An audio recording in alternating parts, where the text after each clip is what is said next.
Here's what a full Oracle Java audit looks like, and how we reduced a multi-million-pound claim to a single subscription.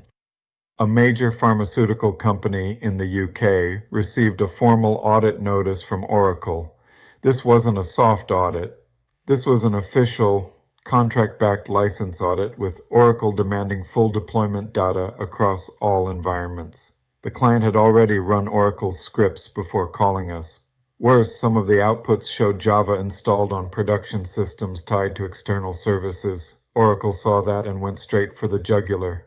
Their initial demand? License every employee, 10,500 staff, under the Java SE Universal Subscription.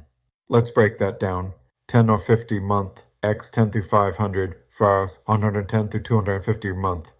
That's 132 million per year. Oracle pushed for 5 years of retroactive licensing, our 6.6 million exposure, and none of it was challenged until we got involved.